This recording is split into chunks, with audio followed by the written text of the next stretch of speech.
Hey everyone, welcome to practice mock and welcome to today's class of editorial insight. तो I hope आप सभी बहुत अच्छे होंगे।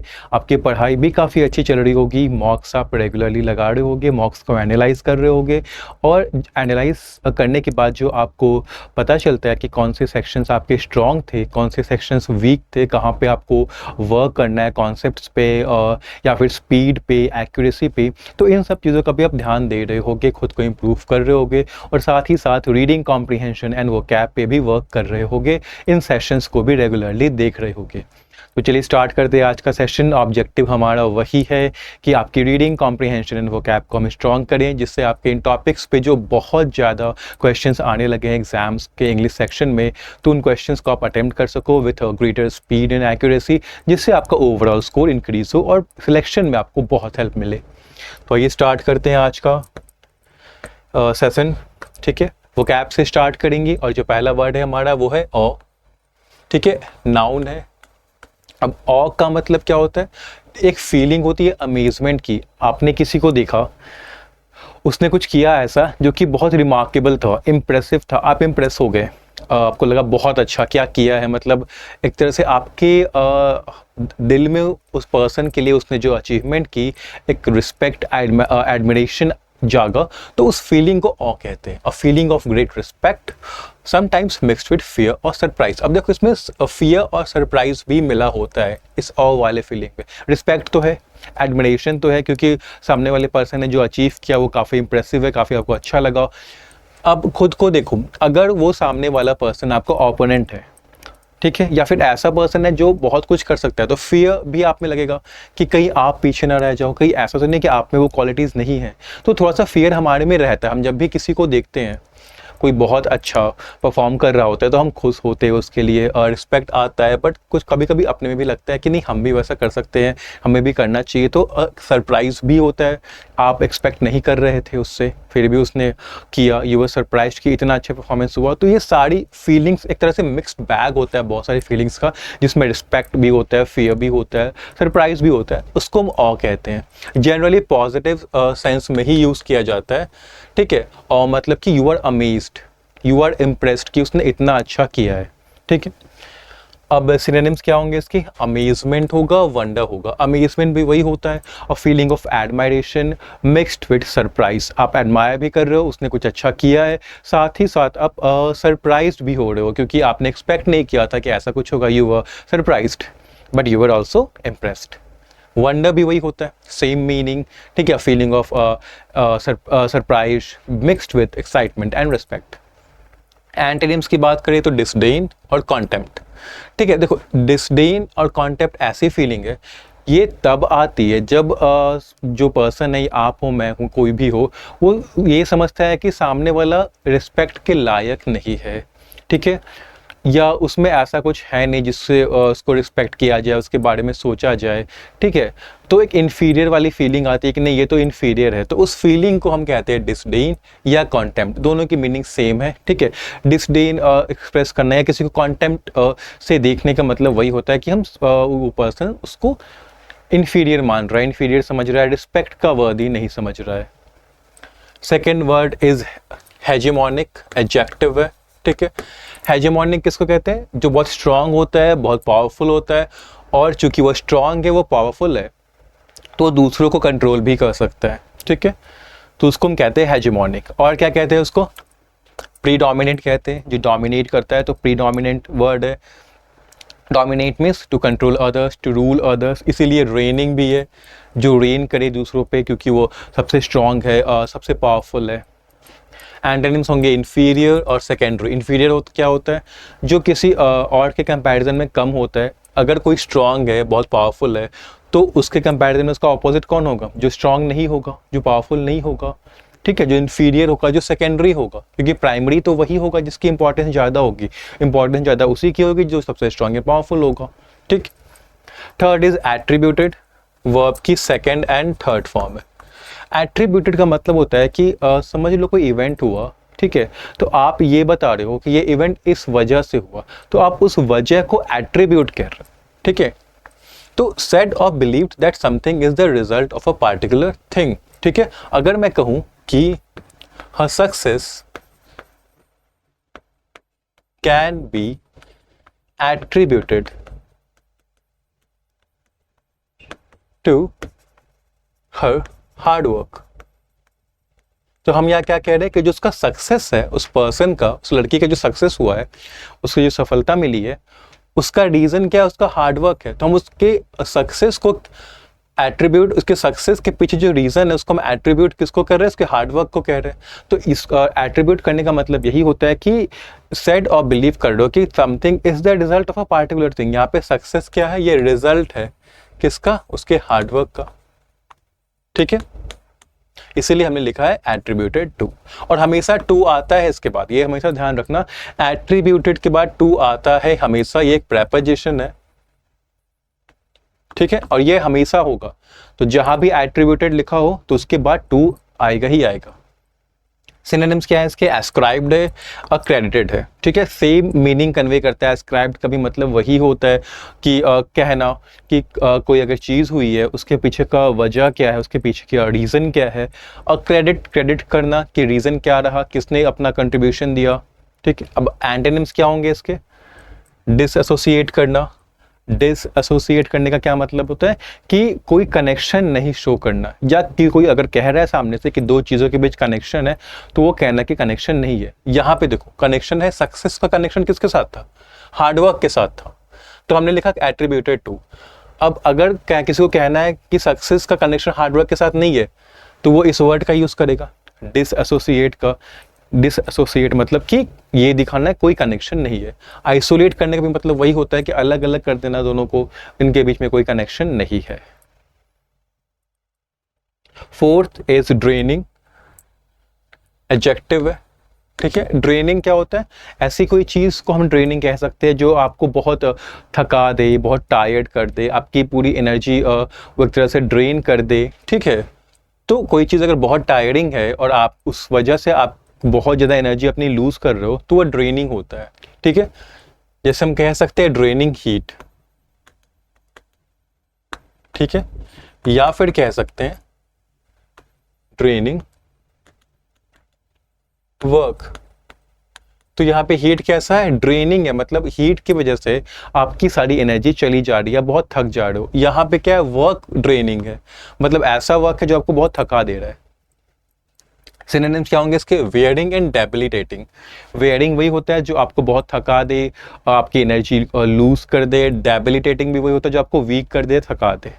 एंटोनिम्स क्या होंगे? एनिमेटिंग। एनिमेटिंग मीन्स जो आपको एनर्जी दे। ठीक है, इनविगोरेटिंग। दोनों वर्ड्स काफ़ी इंपॉर्टेंट है। एनिमेट का मतलब क्या होता है? कि किसी को एनर्जी देना, किसी को लाइफ देना, वो फिर से एक्टिव हो गया। इन्वेगोरेट करना भी वही होता है कि वो थक गया था, उसको फिर से न्यू एनर्जी मिल गई, न्यू विगर मिल गया। ठीक है, तो वो होता है आपका animating and invigorating. 5 is clinching, verb की आईएनजी फॉर्म है। क्लिंचिंग मतलब होता है सक्सेसफुली अचीव या विन कर लेना किसी चीज को, सक्सेसफुली जीत लेना, सक्सेसफुली पार लेना किसी चीज को हम कहते हैं क्लिंचिंग। और हम क्या कहते हैं? सिक्योरिंग कहते हैं, बैगिंग कहते हैं। ठीक है, सिक्योर करना भी, ही सिक्योर्ड द फर्स्ट प्राइज कहते हैं ना इस तरह से, मतलब उसने क्या किया? ही अचीव्ड, सॉरी यहां पे अचीव नहीं आएगा, हाँ, ही सिक्योर्ड। यहां पे क्या आएगा? यहाँ पे वॉन आएगा। ठीक है, यहाँ पे बैग्ड भी आ सकता है। He bagged the first prize, he secured the first prize, he won the first prize. ठीक है, इसीलिए यहां पे क्लिंच्ड भी हम यूज कर सकते हैं, ही क्लिंच्ड। ठीक है, द फर्स्ट प्राइज। ठीक है, अब एंटोनिम्स क्या होगा? Losing, missing. लूज कर देना, हार जाना। मिस कर देना मतलब होता है एक दो पॉइंट से मिस कर गया, गोल्ड उसको नहीं मिला, सिल्वर मिला, तो उस सेंस में मिसिंग भी क्लेंचिंग का आपका एंटोनिम हो जाता है। 6th word is elusive, adjective and बहुत इंपॉर्टेंट वर्ड है। इल्यूसिव हम उस चीज को कहते हैं जो आसानी से हमारे पकड़ में नहीं आती है, बहुत डिफिकल्ट है फाइंड करने में, ढूंढने में, खोजने में, कैच करने में, अचीव करने में, उसको हम कहते हैं इल्यूसिव। बहुत स्लिपरी है, बार बार हमारे हाथ से निकल जाती है। कहते हैं ना कि विक्ट्री सीम्स इल्यूसिव, तो मतलब क्या कि विक्ट्री जो विजय है वो डिफिकल्ट टू अचीव है, आसानी से नहीं मिल रही है। विक्ट्री सीम्स स्लिपरी, मतलब स्लिपरी है, बार बार हमारे हाथ से निकल जा रही है, पकड़ में नहीं आ रही है, ट्रिकी है, ठीक है, बहुत ट्रिकी है, आसानी से हाथ में नहीं आने वाली है। एंटोनिम्स क्या होंगे? Accessible, attainable. Accessible and attainable दोनों का मतलब क्या होता है? अचीवेबल, जिसको अचीव किया जा सके, जिसको ऑब्टेनेबल भी कह सकते हैं, जिसको ऑब्टेन किया जा सके। ओके। 7 इज अपेंड, वर्ब की फर्स्ट फॉर्म है। अपेंड मतलब क्या होता है? उल्टा कर देना। अब इसको दोनों सेंस में कह सकते हैं, लिटरल सेंस में ले सकते हैं, किसी को कोई चीज़ है, जैसे ये पेन है, इसको मैंने इसको ऐसे उल्टा कर दिया तो अपेंड कर दिया। अब इसी सेंस को ऑर्गेनाइजेशन में यूज़ करके देखो, ऑर्गेनाइजेशन को उल्टा कर दिया मतलब उसके पूरे प्रोसेस को पलट दिया, अब चीज़ें वैसी नहीं होंगी। तो किसी में बहुत ज़्यादा ऑपोजिट चेंज ले आना, उसको भी अपेंड कहते हैं, ठीक है। लिटरल मीनिंग क्या है? To turn somebody something the wrong way और on to one end. Okay. और क्या कहते हैं इसको? ओवरटर्न कहते हैं, टॉपल कहते हैं। दोनों का एक मतलब होता है पलट देना। एंटोनिम्स आपके होंगे होल्ड और रिटेन। होल्ड मतलब उसी पोजीशन में रखना, पलटना नहीं। रिटेन भी मतलब वही होता है, उसी पोजीशन में रखना, पलटना उसको नहीं। 8 इज रेवलेशन, नाउन है। रेवलेशन का मतलब होता है कि कोई सीक्रेट था, कोई ऐसी चीज थी जो कॉन्फिडेंशियल थी, अब सबको पता लग गई, तो उसी वो पता लगना को हम कहते हैं revelation. The act of making people aware of something that has been secret. और क्या कहते हैं? डिस्क्लोजर कहते हैं, डाइवल्जेंस कहते हैं। डिस्क्लोजर, डिस्क्लोज मतलब क्या होता है? बता देना सबको। डाइवल्ज भी वही होता है, बताना। तो दोनों उसी दोनों वर्ड से नाउन बना है, disclosure and divulgence. Antonyms concealment, conceal करना, छुपाना, सीक्रेट ही रखना। सप्रेशन, सप्रेस करना मतलब लोगों तक पहुंचने नहीं देना, उस बात को छुपा के रखना, दबा के रखना। 9th इज प्रोहिबिटेड, एडजेक्टिव है। प्रोहिबिटेड हम उस चीज को कहते हैं जो कि अलाउड नहीं है, लॉ अलाउ नहीं करता, इलीगल है। और क्या है? बैंड है, प्रोस्क्राइब्ड है, तो उसको क्या कहेंगे हम? प्रोहिबिटेड। एंटोनिम्स क्या होगा? लेजिटिमेट, अलाउ कर रखा है लॉ ने, लीगल है, परमिटेड है। 10th is wrong doing, noun है। रॉन्ग डूइंग किसको कहते हैं? ऐसी कोई चीज हमने डू कर दिया जो कि गलत है, रॉन्ग है, मतलब इलीगल और डिसऑनेस्ट बिहेवियर। ऐसा बिहेवियर, ऐसा एक्शन जो इलीगल है या डिसऑनेस्ट है, उसको हम रॉन्ग डूइंग कहते हैं, ठीक है। ऑफेंस एंड मिसकंडक्ट इसके सिनोनिम्स है। ऑफेंस भी वही होता है, जनरली कोई रूल तोड़ दिया, कोई क्रिमिनल हमने एक्टिविटी कर दी, ठीक है, कोई इलीगल बिहेवियर शो कर दिया, डिसऑनेस्ट बिहेवियर शो कर दिया, तो हम कहते हैं ऑफेंस या मिसकंडक्ट। जैसा मिसकंडक्ट कब कहते हैं? जो जैसा करना था वैसा ना करके रॉन्ग वे में बिहेव किया, इलीगल वे में बिहेव किया, इमॉरल वे में बिहेव किया, डिसऑनेस्ट वे में बिहेव किया, तो हम कहेंगे उसको मिसकंडक्ट। Antonyms honesty, integrity. देखो इंटेग्रिटी का मतलब भी ऑनेस्टी होता है। ऑनेस्टी तो पता ही है, ईमानदारी, ठीक है, ऑनेस्ट बिहेवियर। इंटेग्रिटी भी ऑनेस्टी होता है, honesty and strong moral values, मतलब बहुत स्ट्रॉन्ग मॉरल वैल्यूज है, पता है उस पर्सन को कि क्या करना सही है, मॉरली सही है, क्या करना सही रहेगा, राइचियस जिसको कहते हैं, वो इंटेग्रिटी से कनेक्टेड है। 11th इज वॉबल्ड, ठीक है, वर्ब की सेकंड एंड थर्ड फॉर्म में मतलब होता है हेसिटेट करना या कॉन्फिडेंस खो देना। करने जा रहे थे, उसी टाइम हम हेसिटेट करने लग गए, कॉन्फिडेंस लूज हो गया, खुद पे डाउट करने लग गए, यानी कि वॉबल करने लग गए। और क्या? फॉल्टर करने लग गए, डिथर होने लग गए। एंटोनिम्स क्या होगा? परसिस्टेंट, परसिवियर्ड। परसिस्टेंट मतलब कंटिन्यू करना उस बात को, डिस्पाइट चैलेंजेस हो और डिफिकल्टीज हो। परसिवियर में भी कंटिन्यू करते रहना, डिफिकल्टीज हमें झेलनी पड़ रही है, चैलेंजेस से हमें डील करना पड़ा है, फिर भी we are continuing to do that thing. अब देखो, कोई भी हेसिटेट या कॉन्फिडेंस कब लूज करता है? जब उसके सामने बहुत बड़ी मुसीबत होती है, बहुत बड़ा डिफिकल्टी होता है, ठीक है। तो अगर उस डिफिकल्टी के सामने, उस चैलेंज के सामने, उस मुसीबत के सामने अगर वो अपना कॉन्फिडेंस लूज कर रहा है, तो वो वॉबल कर रहा है, फॉल्टर कर रहा है, डिथर हो रहा है। बट अगर वो कॉन्फिडेंस लूज नहीं कर रहा है, वो कंटिन्यू कर रहा है, डिस्पाइट कि वो पेन में है, डिस्पाइट कि उसके मन में फियर है हार्ड फेलियर का, बट फिर भी वो कंटिन्यू कर रहा है, यानी कि वो परसिस्ट कर रहा है, परसिवियर कर रहा है। इसीलिए दोनों वर्ड्स एंटोनिम्स हैं। 12th है सेरीन, एडजेक्टिव है। सेरीन हम किसको कहते हैं? सेरीन इज काम, पीसफुल, शांति जहां होती है, ट्रैंक्विल एंड कंपोज्ड दोनों का मतलब भी वही होता है। ट्रैंक्विल मतलब पीस, क्वाइट, सेरेनिटी, ठीक है। कंपोज्ड मतलब कि बहुत काम है, कलेक्टेड है, अपने इमोशंस पे उसको बहुत ज़्यादा कंट्रोल है, इसी वजह से वो काम है। एंटोनिम्स होगा परटर्ब्ड एंड फ्लस्टर्ड, दोनों का मतलब होता है वरीड, ठीक है। एजिटेटेड घबराया हुआ है, ठीक है, बौखलाया हुआ है, और नर्वस है, ठीक है। तो ये दोनों वर्ड्स इसके एंटोनिम्स हैं। एक फॉरेन ऑरिजिन का वर्ड है बोनाफाइड, जिसका मतलब होता है रियल, लीगल या ट्रू। कोई चीज़ रियल है, जेन्युइन है, ऑथेंटिक है, एक्चुअल है, लीगल भी है मतलब परमिटेड भी है, ट्रू है, फॉल्स नहीं है, तो उसको हम कहते हैं बोनाफाइड। ईडियम्स एंड फ्रेजेस भी है, एक है फॉट, टूथ एंड नेल। इसका जो ओरिजिनल ईडियम, ओरिजिनल मतलब इसका जो प्रेजेंट टेंस फॉर्म है वो है फाइट, टूथ एंड नेल, उसी को पास्ट टेंस में लिखा हुआ है यहाँ पे, ठीक है, क्योंकि पैसेज में ही पास्ट टेंस में यूज किया गया था। फाइट, टूथ एंड नेल का मतलब होता है कि बहुत हार्ड ट्राई करना, किसी चीज को पाने के लिए बहुत एफर्ट लगाना, बहुत मेहनत करना। टेलटेल साइन क्या होता है? एक ऐसा इंडिकेशन जो कुछ बता देता है, ठीक है, कोई चीज एग्जिस्ट कर रही है या हुई है, मतलब समझ लो कुछ हुआ या कोई बात है, सामने वाला उसको छुपाना चाह रहा है, बट उसने वैसे कुछ हरकत कर दी, ठीक है, कुछ शो कर दिया जिससे सामने वाले को पता लग गया कि नहीं ये ऐसी बात है, ये कुछ छुपा रहा है, ये चीज़ हुआ है, तो उस चीज़ को टेलटेल साइन कहते हैं, ठीक है। वो साइन, वो इंडिकेशन जो उसका सीक्रेट बता देती है हमें।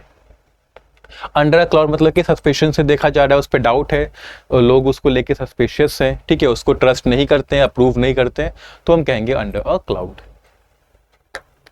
चलो अब आते हैं आज के आर्टिकल पे। अब देखो यहाँ पे हम क्या करेंगे, सबसे पहले आर्टिकल, जैसे आज का आर्टिकल का देखते हैं, टॉपिक क्या है, ओपन सीजन, ठीक है, on the US open. US open जो आपका मेजर टेनिस टूर्नामेंट होता है, ठीक है, उस पे है।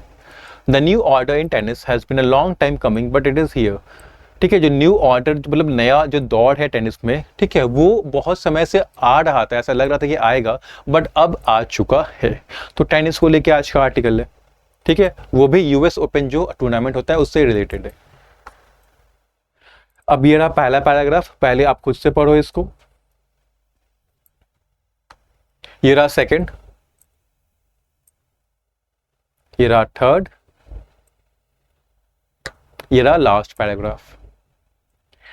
अब देखो इस पे कुछ क्वेश्चंस भी हैं आरसी पे। अब आपने आरसी के क्वेश्चंस है, अब आपने आर्टिकल खुद से पढ़ लिया तो थोड़ी बहुत अंडरस्टैंडिंग आपकी डेवलप हुई होगी, कुछ कुछ समझ में आया होगा, तो उस पे बेस पहले क्वेश्चंस खुद से एक बार अटेम्प्ट करने का। एक ये पहला क्वेश्चन है, ये सेकंड है, ये थर्ड है, ये फोर्थ है, ठीक है, ये करना। अब हम आते हैं वापस से इस पे, क्या है, open season on the US open, ठीक है। ओपन सीजन किसको कहते हैं, मतलब कोई भी एंटर कर सकता है वहाँ पे, कोई भी अच्छा परफॉर्म कर सकता है, यूएस ओपन को लेके है, ठीक है। न्यू ऑर्डर टेनिस में काफ़ी लंबे समय से आ रहा था। The new order in tennis has been a long time coming but it is here. New order किसको कहते हैं, जब भी कोई बहुत बड़ा चेंज आता है किसी सिस्टम में, किसी चीज़ को करने में, किसी इन्वायरमेंट में, तो उसको न्यू ऑर्डर कहते हैं। तो टेनिस को लेके बहुत बड़ा चेंज काफ़ी समय से देखने को मिल रहा, ऐसा लग रहा था कि आएगा, और अब वो आ गया है। There was a time in men's tennis when the defeat of a favorite, the top seed, or the defending champion in the first week of a Grand Slam tournament was less of a shock and more awe. अब क्या बता रहे हैं यहाँ पे author, past की बात कर रहे हैं कि एक समय था मेंस टेनिस में जब किसी डिफेंडिंग चैंपियन, किसी टॉप सीड जो काफ़ी टॉप का प्लेयर है या कोई फेवरेट प्लेयर है, उसकी जब हार हो जाती थी, कब, फर्स्ट वीक में ही। ग्रैंड स्लैम स्टार्ट हुआ है, ग्रैंड स्लैम टूर्नामेंट स्टार्ट हुआ है, और पहले वीक में ही किसी बहुत बड़े प्लेयर की, बहुत बड़े फेवरेट प्लेयर की, या जो डिफेंडिंग चैंपियन है, जो जिसके पास टाइटल है, वो टाइटल डिफेंड करेगा, ऐसे प्लेयर की जब पहले वीक में ही हार हो जाती थी, तो लोग शॉक्ड नहीं होते थे और ज़्यादा आता था, मतलब लोग अमेज्ड ज़्यादा हो जाते थे। उसका मतलब क्या है, यहाँ पे ऑथर क्या कहना चाह रहे हैं कि लोग अमेज्ड हो जाते थे ये देख के कि देखो कैसे उस प्लेयर ने इतने बड़े प्लेयर को हरा दिया, ठीक है, वो शॉक्ड नहीं होते थे कि अरे इतना बड़ा प्लेयर हार गया, नहीं, इसने कितने अच्छे से प्लेयर को हराया, उनका फोकस उस पे जाता था, उस अंडरडॉग प्लेयर पे जो कि इतने बड़े प्लेयर के अगेंस्ट लड़ रहा होता था। But over the last 2 decades, अब यहाँ पे ऑथर ने कॉन्ट्रास्ट शो किया, यहाँ पे पास्ट की बात की ऑथर ने, ठीक है, पास्ट की बात की, जो वहां पे क्या होते थे, पीपल अमेज्ड हो जाते थे, ठीक है, किसके, जो आप कह सकते हो अंडरडॉग परफॉर्मेंस, ठीक है। अब मैंने अंडरडॉग क्यों लिखा है यहाँ पे, देखो, अगर कोई बहुत बड़ा प्लेयर है, ठीक है, और उसके पहले वीक में डिफीट हो गई, तो सामने वाला क्या था, अगर सामने आपके कोई बहुत बड़ा प्लेयर है तो आप अंडरडॉग काइंड ऑफ बन जाते हो, क्योंकि आपसे कोई एक्सपेक्ट नहीं करता है कि आप जीतोगे, ठीक है, सब कोई एक्सपेक्ट किससे करते हैं कि इतना बड़ा प्लेयर है वही जीतेगा।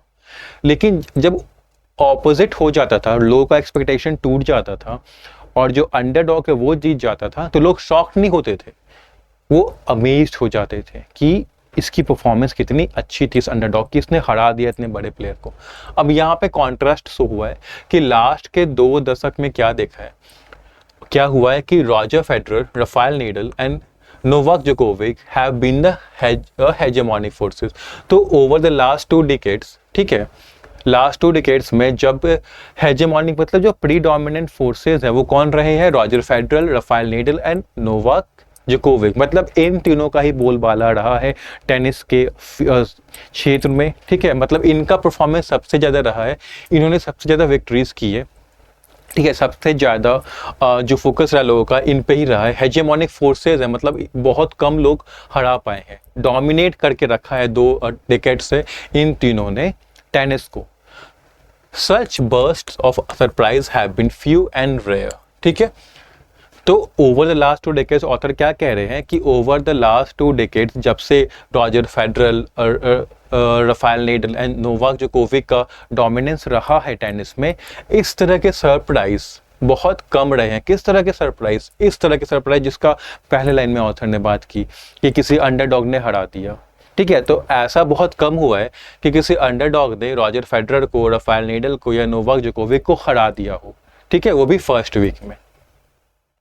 Seen in this context, अब इसी बात को ध्यान में रखते हुए, the exits of Carlos Alcaraz and Novak Djokovic against Botic van de Janskub and Alexei Popyrin respectively in a 24-hour span from the ongoing US Open appears seismic। अब यहाँ पे देखो, इस बात को ध्यान में रखते हुए, किस बात को ध्यान में रखते हुए, यहाँ पे ऑथर ने कहा है कि सीन इन दिस कॉन्टेक्स्ट, अगर इस बात को हम ध्यान में रखें कि पिछले 2 दशक से Roger Federer, Rafael Nadal and Novak Djokovic ने डोमिनेट करके रखा है टेनिस के फील्ड को और कोई भी प्लेयर आसानी से इनको नहीं हरा पाया है, तो जो एग्जिट हुई है कार्लोस अल्काराज और नोवाक जोकोविक की, ठीक है, वो भी कैसे हुई है, 24 घंटे के अंदर ही ये लोग एग्जिट कर गए। जो यूएस ओपन टूर्नामेंट चल रहा है तो इनकी एग्जिट 24 घंटे के अंदर ही हो गई। मतलब क्या हुआ कि इनको हरा दिया गया।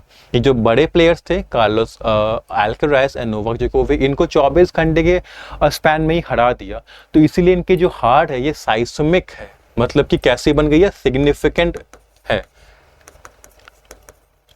मतलब क्योंकि रेयर है, ऐसा तो बहुत कम हो रहा है।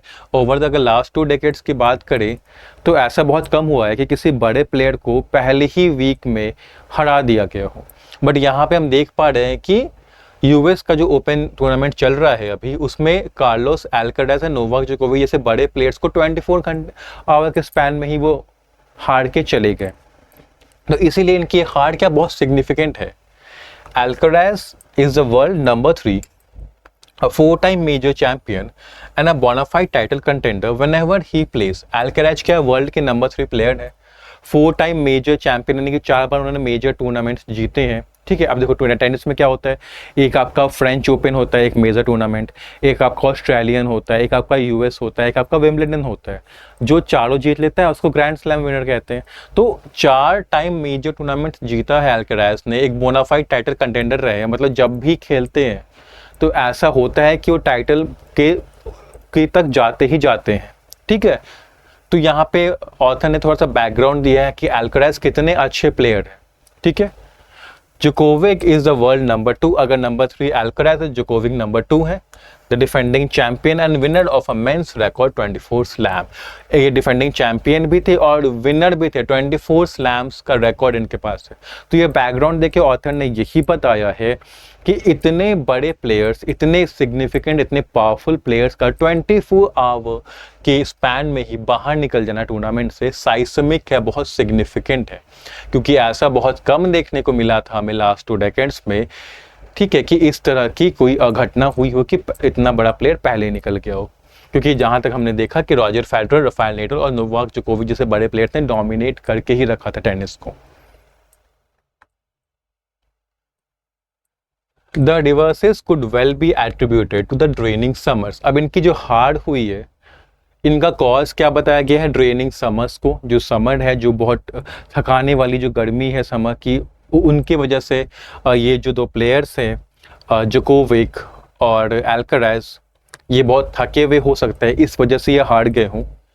Physically and emotionally Alcaraz and Djokovic experienced, ठीक है, तो फिजिकली भी वो बहुत थक गए थे, इमोशनली भी बहुत थक गए थे इस गर्मी में।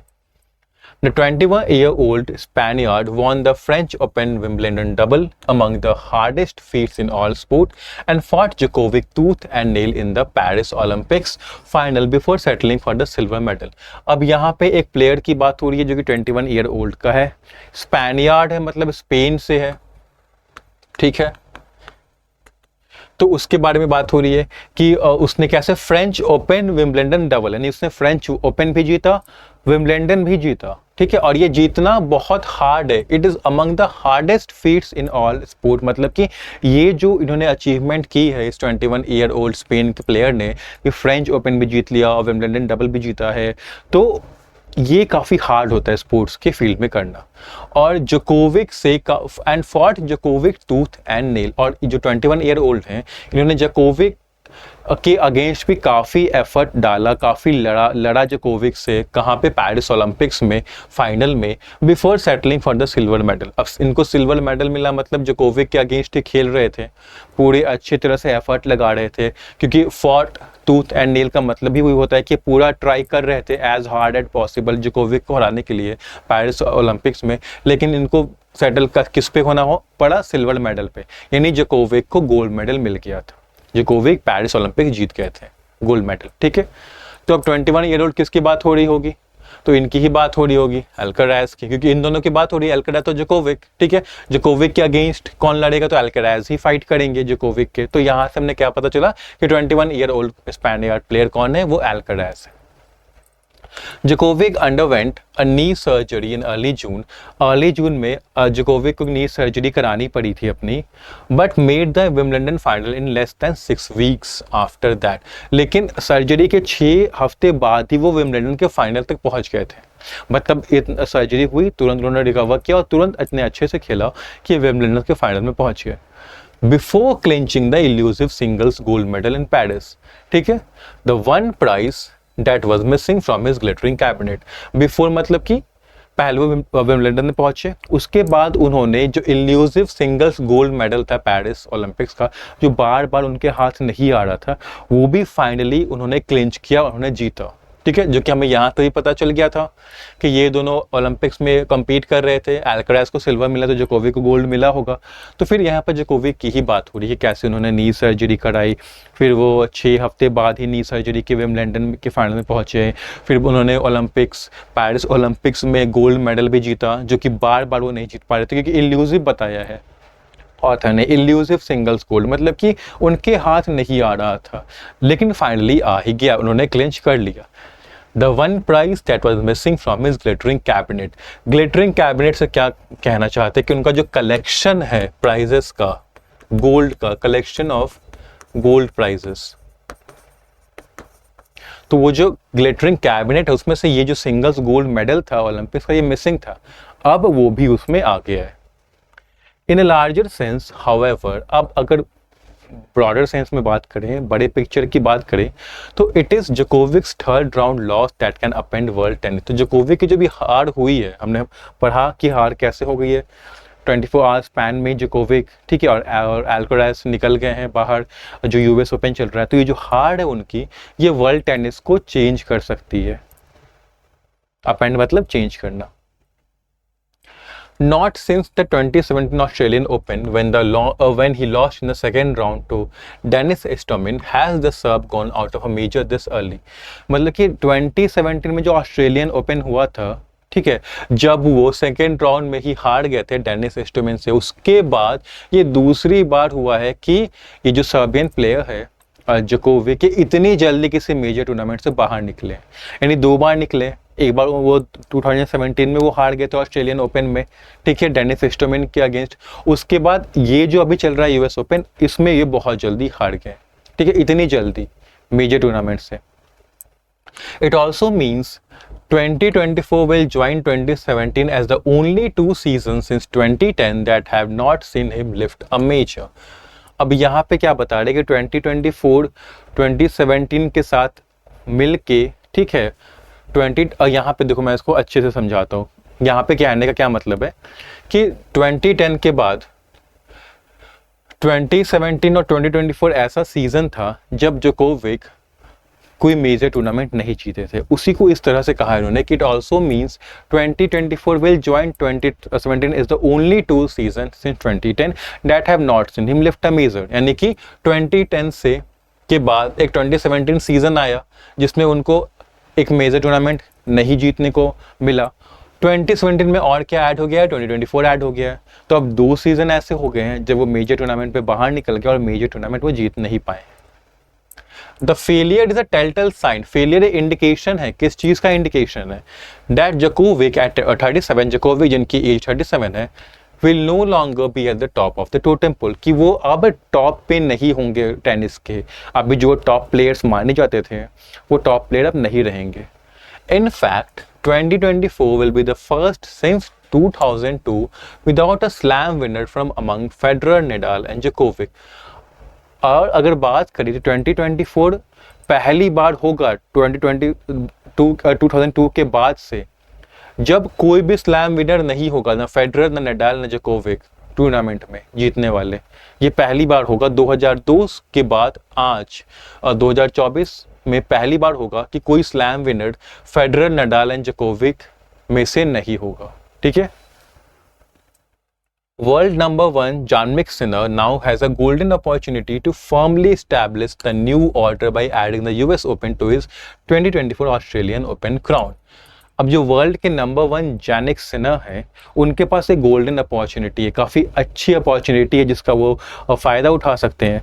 क्या करने के लिए? यूएस ओपन को अपने ऑस्ट्रेलियन ओपन में ऐड करने के लिए। ऑस्ट्रेलियन ओपन तो पहले से ही जीत रखा है, अब यूएस ओपन भी जीत जाएंगे तो इससे न्यू ऑर्डर आ जाएगा। न्यू ऑर्डर क्या आएगा कि अभी तक जोकोविक, नडाल, फेडरर जैसे प्लेयर्स, जो टॉप प्लेयर थे वो रूल कर रहे थे टेनिस को, अब न्यू प्लेयर्स जैसे कि जैनिक सिनर रूल करेंगे, ठीक है। तो ये ऑर्डर वो अपेंड कर देंगे। द इटालियन इंटर, इटली के हैं ये Jannik Sinner, inter New York under a cloud. ये न्यूयॉर्क मतलब यूएस ओपन जहाँ पे हो रहा है, ये सस्पिशन के साथ, मतलब कि जब ये एंटर किए न्यूयॉर्क में तो इनको सस्पिशन के साथ देखा गया। इन पे लोग सस्पेक्ट कर रहे थे, डाउट कर रहे थे, शक कर रहे थे। क्यों शक कर रहे थे इन पे? With the revelation that despite testing positive for a prohibited substance twice in March, he was cleared of any wrongdoing. शक इसलिए कर रहे थे क्योंकि क्या हुआ था कि मार्च में इनको 2 बार पॉजिटिव टेस्ट किया गया था प्रोहिबिटेड सब्सटेंस के लिए। तो देखो एज यू ऑल नो कि क्या होता है, डोपिंग होती है। डोपिंग एक ये चीज़ होती है, ठीक है, स्पोर्ट्स में जहाँ पे कोई कुछ ऐसे सब्सटेंस ले लेते हैं प्लेयर जिनसे उनकी परफॉर्मेंस इन्हांस हो जाती है, बढ़ जाती है। It is kind of a cheating. ये चीटिंग होती है, ये बैंड है। तो इसी एक सब्सटेंस कोई एक सब्सटेंस था जिनके लिए वो पॉजिटिव टेस्ट कर गए थे, मतलब उन्होंने ऐसा लग रहा है कि लिया था वो सब्सटेंस परफॉर्मेंस इन्हांस करने के लिए, ठीक है। उसके बाद भी उनको क्लियर कर दिया गया कि नहीं नहीं इन्होंने कुछ नहीं किया है, ठीक है। जो भी चीज़ थी यहाँ पे जो टेस्ट कर गए थे पॉजिटिव, उसके बावजूद उनको क्लियर कर दिया गया था, उनको अलाउ कर दिया गया इसमें पार्टिसिपेट लेने के लिए। इसीलिए ये लोग इनसे सस्पिशियस थे कि ऐसा क्यों हुआ। The 23-year-old wobbled in the first round. पहले राउंड में थोड़ा सा घबराए, हेसिटेट किए। कौन 23-year-old? क्योंकि इनकी बात हो रही है। जैनिक सिन्हा की, तो पहले राउंड में थोड़े से घबराए हुए थे, कॉन्फिडेंस कम था उनका, but has since looked serene, लेकिन अब पहले राउंड के बाद अब वो काम हो गए हैं, कंपोज हो गए हैं, कंट्रोल में है अब। Sinner is drawn to meet the 2021 titlist Daniel Medvedev in the last 8। ठीक है, अब सिनर किसके अगेंस्ट करेंगे फाइट, तो जो 2021 के टाइटलिस्ट हैं डैनियल मेडवेडेव, उनके अगेंस्ट लास्ट 8 में वो compete करेंगे। जो ये डैनियल मेडवेडेव हैं, a tough nut to crack despite having beaten the Russian the last 5 times on hard courts। तो सिनर के कॉन्टेक्स्ट में कहा जा रहा है कि Daniil Medvedev is a tough nut to crack, मतलब tough nut to crack, a person who is difficult to defeat, मतलब ऐसा पर्सन जिसको हराना, ठीक है, मुश्किल है।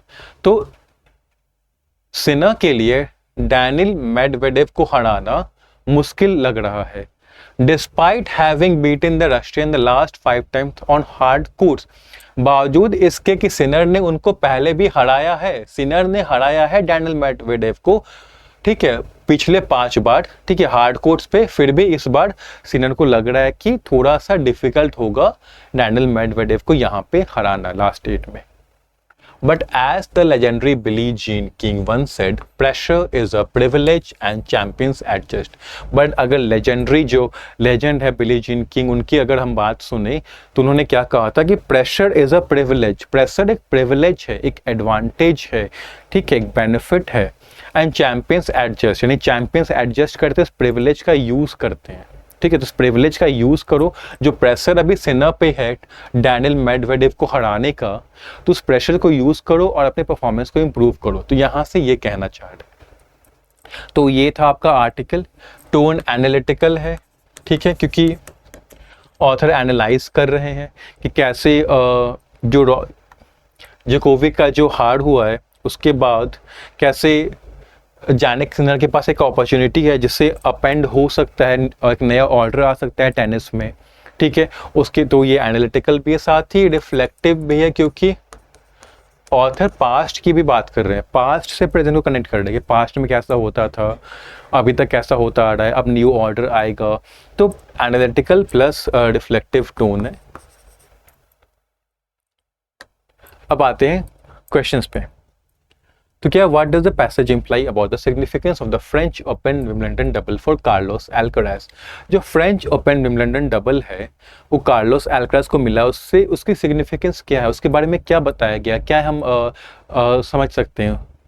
तो it was an easy achievement for Alcaraz. क्या वो ईजी अचीवमेंट था? नहीं। अगर हम पैसेज की बात करें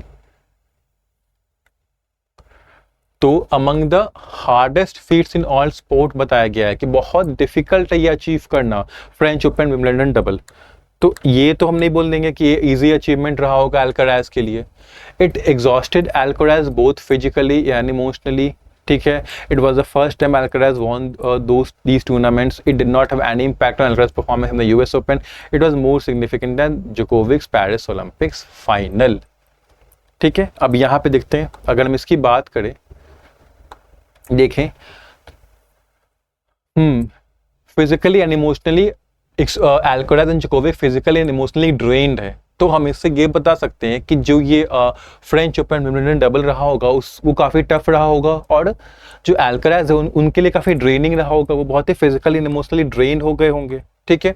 तो ये हम कह सकते हैं कि it exhausted Alcaraz both physically and emotionally, क्योंकि कोई चीज़ अगर बहुत डिफिकल्ट है तो उसको अचीव करना बहुत डिफिकल्ट हो जाता है, तो उसमें काफ़ी ज़्यादा एफर्ट लगता है, आपका मेंटल एफर्ट लगता है, फिजिकल एफर्ट लगता है। और वहाँ पे ऑथर ने कहा भी कि ये ड्रेन रहे हैं इस बार समर में, ठीक है। अब समर की वजह से क्यों ड्रेन रहे होंगे, मे बी हीट वैसा होगा, मे बी काफ़ी ज़्यादा टूर्नामेंट्स रहे होंगे समर में जिनकी वजह से वो टायर्ड फील कर रहे होंगे, इसलिए ये हम इन्फर कर सकते हैं। ऐसा ऑथर ने कहा कि अल्कराज पहली बार जीते हैं टूर्नामेंट्स, ठीक है। It did not have any impact on Alcaraz's performance in the US Open। देखो परफॉर्मेंस में तो हुआ है इम्पैक्ट, जो यहाँ पे ये जीते फ्रेंच ओपन विंबलडन डबल, उसका थोड़ा इम्पैक्ट तो पड़ा, यूएस ओपन में वो अच्छे से नहीं कर पाए। और ऑथर ने कहा कि मे बी वो यूएस ओपन में अच्छा परफॉर्म नहीं कर पाए क्योंकि वो थके हुए थे। थके क्यों थे? क्योंकि उन्होंने यहाँ पे परफॉर्म कर रखा था। तो ये तो कह ही नहीं सकते कि कोई इम्पैक्ट नहीं रहा। It was more significant at Djokovic's Paris Olympics final. अब यहाँ पे ऑथर ने कोई कंपैरिजन नहीं किया है कि ज़्यादा इंपॉर्टेंट क्या है, पेरिस ओलंपिक में गोल्ड जीतना बहुत ज़्यादा बड़ी बात है या ये फ्रेंच ओपन विंबलडन डबल जीतना बड़ी बात है। तो ऐसा कोई कंपैरिजन करते हुए तो ऑथर दिखे नहीं है हमें, तो ये वाला गलत हो गया। तो आंसर क्या है, ये। What is implied about Jannik Sinner's position in men's tennis as of 2024? Jannik Sinner का position क्या है men's tennis में 2024 में? He is struggling to maintain his ranking. He is poised to lead a new era in men's tennis. He is unlikely to win another major title. He is still unproven against top players. He has no chance of winning the US Open. अब बताओ कौन सा answer होगा? वो अपनी ranking maintain करने के लिए स्ट्रगल कर रहे हैं, वो रेडी है एक नया एरा लाने के लिए मेंस टेनिस में, ठीक है। ऐसा नहीं, थर्ड की बात सुने तो बहुत अनलाइकली है, बहुत एक तरफ से इम्पॉसिबल है कि वो एक और कोई मेजर टाइटल जीतेंगे, ठीक है। अभी भी वो अनप्रूवन है, मतलब टॉप प्लेयर्स के अगेंस्ट वो नहीं लड़े हैं। He has no chance of winning the US Open, कोई चांस नहीं है उनका यूएस ओपन जीतने का। तो अब इधर आते हो पैसेज में, ठीक है।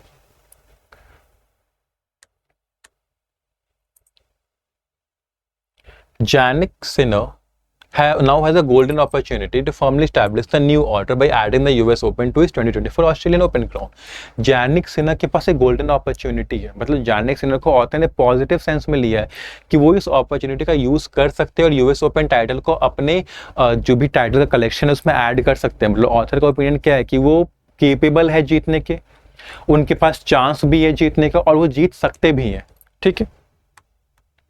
तो यहाँ पे जो नेगेटिव बात होगी उनकी वो गलत हो जाएगी कि स्ट्रगल कर रहे हैं, नहीं जीतेंगे, टॉप प्लेयर्स के अगेंस्ट नहीं है। नहीं तो बच्चा ये आंसर कि वो रेडी है एक नया एरा लाने के लिए, ठीक है। और ऑथर ने ये बहुत ही कहा भी है यहाँ पे, to firmly establish the new order कहा है, तो यहां से हो गया वो।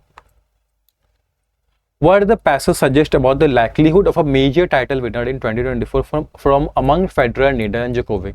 पैसेज के अकॉर्डिंग फेडरर, नेडाल एंड जोकोविक में से कौन जीत सकता है 2024 का? तो पैसेज ने क्या कहा था कि तीनों में से कोई नहीं जीत पाएगा। देखो,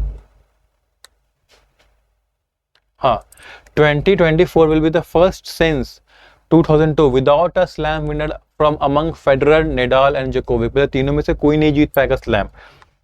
तो हम आंसर वही मार्क करेंगे कि it is likely none of them will win a major title. High chance one of them नहीं, ये अनसर्टेन है कि नहीं जीत पाएंगे कि नहीं जीत पाएंगे। देखो, अनसर्टेन नहीं है क्योंकि यहाँ पे बता दिया गया कि नहीं जीतेंगे। जोकोविक जीतेगा, जोकोविक तो नहीं, वो तो बाहर ही हो गए हैं, कहाँ से जीतेंगे, still favour to win another major. Nadal is likely win, Nadal की तो बात हुई नहीं है यहाँ पे, ठीक है। जब कह दिया है पैसेज ने कि फेडरर, नडाल, जोकोविक में से कोई भी नहीं जीतेगा, तो ये आंसर ही करेक्ट होगा, बाकी सारे इनकरेक्ट हो जाएंगे। टोन क्या है पैसेज का, तुम्हें पता है, एनालिटिकल है। इनडिफरेंट क्या होता है, जब लैक ऑफ कंसर्न दिखा है ऑथर, उसको कोई मतलब ही नहीं है, ठीक है, ऐसा तो है नहीं। सेलिब्रेटरी क्या होता है, प्रेज करना, बहुत ज्यादा प्रेजिंग टोन में होती है, तो वो भी नहीं है, बहुत प्रेज भी नहीं कर रहे। अलार्मिस्ट जब कंसर्न्ड होते हैं बहुत, ठीक है, वरीड होते हैं, तो वो टोन भी नहीं है। ऐसा नहीं कि ऑथर बहुत कंसर्न है किसी चीज को लेके, ऐसा कुछ इवेंट बता रहे हैं जो कि कॉज ऑफ कंसर्न है, लोगों को उसको लेके कंसर्न रहना चाहिए, बड़ी चिंता की बात है, ऐसा भी कुछ नहीं है। नॉस्टैल्जिक वो होता है जब ऑथर अपने पास्ट के बारे में सोच रहे होते हैं और ये कामना कर रहे होते हैं कि काश वो दिन फिर से आ जाए, ठीक है। तो थिंकिंग अबाउट पास्ट तो है नहीं कि ऑथर, देखो ऑथर ने पास्ट की बात की है, बस नॉस्टैल्जिक में होता है ऑथर अपने पास्ट की बात। नॉस्टैल्जिक कब होता है, जब कोई पर्सन अपने पास्ट को लेके याद कर रहा, अपने पास्ट को याद कर रहा होता है और सोच रहा होता है कितना अच्छा दिन था और काश वो दिन वापस आ जाए। बट यहाँ पे अपने पास्ट को ही नहीं याद कर रहे, टेनिस के पास्ट के बारे में बात कर रहे हैं, तो नॉस्टैल्जिक टोन में नहीं होगा, ठीक है। तो बच्चा एनालिटिकल, और वो एनालिटिकल हमने डिस्कस भी कर लिया है। तो ये थे सारे क्वेश्चंस, आपका आर्टिकल, वोकैब। आई होप आपको ये सेशन काफ़ी फ्रूटफुल, काफ़ी बेनिफिशियल लगा होगा। कोई भी डाउट हो आपका मेरे साथ शेयर कर सकते हो कमेंट बॉक्स में। कोई सजेशन है, कोई रिकमेंडेशन है, या इंग्लिश एज अ जनरल को लेके, आपका इंग्लिश को लेके कोई डाउट है, ठीक है, किसी टॉपिक को लेके, तो वो भी आप अपने तरफ से मुझे बता सकते हो, मैं डाउट को आपके सॉल्व कर दूंगा। और अब मैं मिलूंगा आपसे नेक्स्ट सेशन में, तब तक के लिए प्रैक्टिस करते रहो। Take care and have a nice day.